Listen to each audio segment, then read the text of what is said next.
Service Commission. Parallel to the Union Public Service Commission, UPSC, at the center, there is a State Public Service Commission, SPSC, in a state. The same set of articles, i.e., 315 to 323 in Part 14 of the Constitution also deal with the composition, appointment and removal of members, power and functions and independence of a SPSC. Composition.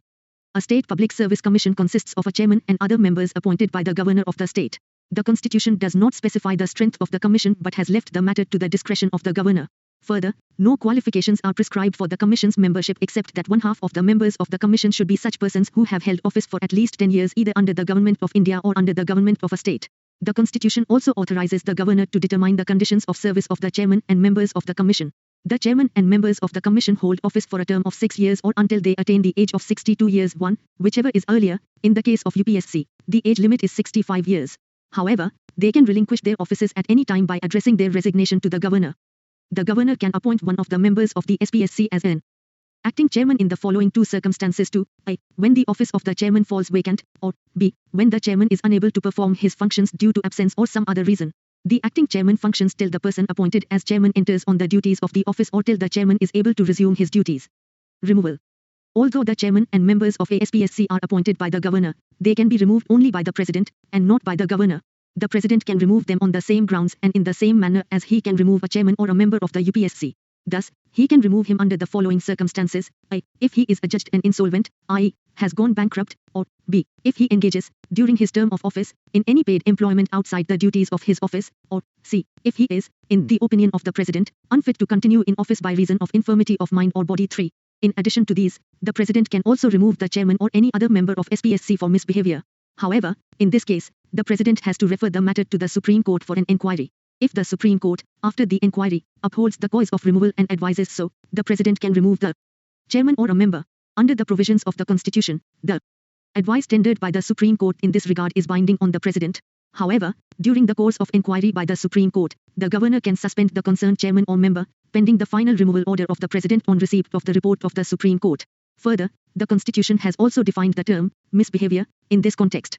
The Constitution states that the chairman or any other member of a SPSC is deemed to be guilty of misbehavior if he a. Is concerned or interested in any contract or agreement made by the Government of India or the government of a state, or b. participates in any way in the profit of such contract or agreement or in any benefit therefrom otherwise than as a member and in common with other members of an incorporated company.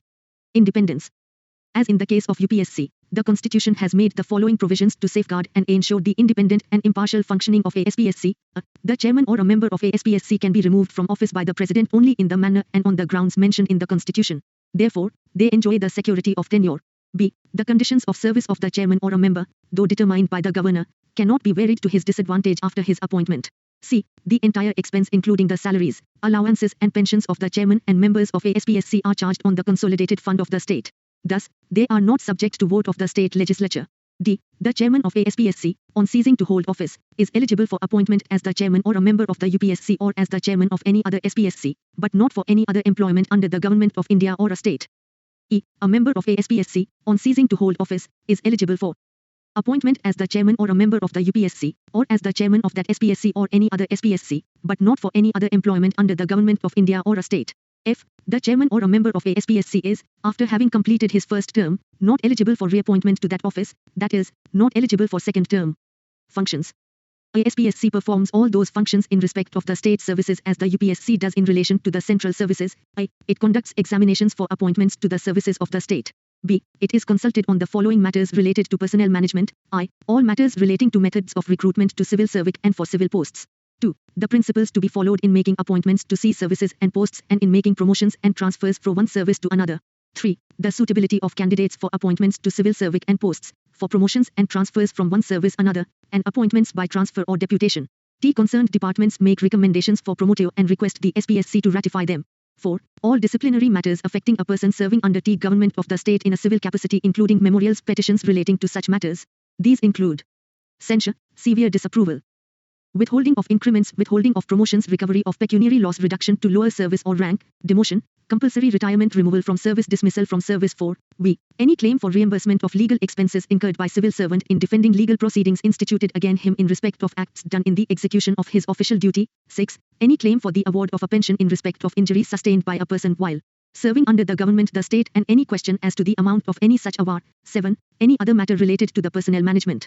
The Supreme Court has held that if the government fails to consult the SPSC in these matters, the aggrieved public servant has no remedy in a court. In other words, the court held that any irregularity in consultation with the SPSC or acting without consultation does not invalidate the decision of the government.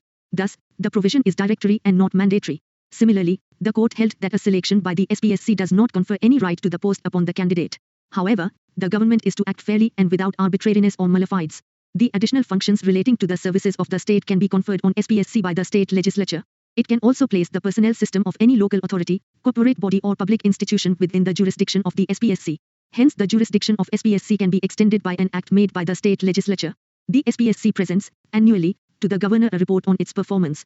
The governor places this report before both the houses of the state legislature, along with a memorandum explaining the cases where the advice of the commission was not accepted and the reasons for such non-acceptance. Limitations. The following matters are kept outside the functional jurisdiction of the SPSC. In other words, the SPSC is not consulted on the following matters: a. While making reservations of appointments or posts in favor of any backward class of citizens. b. While taking into consideration the claims of scheduled castes and scheduled tribes in making appointments to services and posts. The governor can exclude posts, services and matters from the purview of the SPSC. The Constitution states that the governor, in respect to the state services and posts, may make regulations specifying the matters in which it shall not be necessary for SPSC to be consulted. But all such regulations made by the governor shall be laid before each house of the state legislature for at least 14 days. The state legislature can amend or repeal them. Role. The Constitution visualizes the SPSC to be the watchdog of merit system in the state. It is concerned with the recruitment to the state services and advises the government, when consulted, on promotion and disciplinary matters. It is not concerned with the classification of services, pay and service conditions, cadre management, training and so on. These matters are handled by the Department of Personnel or the General Administration Department. Therefore, the SPSC is only a central recruiting agency in the state, while the Department of Personnel or the General Administration Department is the central personnel agency in the state. The role of SPSC is not only limited, but also recommendations made by it are only of advisory nature and hence, not binding on the government. It is up to the state government to accept or reject that advice. The only safeguard is the answerability of the government to the state legislature for departing from the recommendation of the Commission. Further, the government can also make rules which regulate the scope of the advisory functions of SPSC. 5. Also, the emergence of State Vigilance Commission, SVC, in 1964 affected the role of SPSC in disciplinary matters. This is because both are consulted by the government while taking disciplinary action against a civil servant. The problem arises when the two bodies tender conflicting advice. However, the SPSC, being an independent constitutional body, has an edge over the SVC.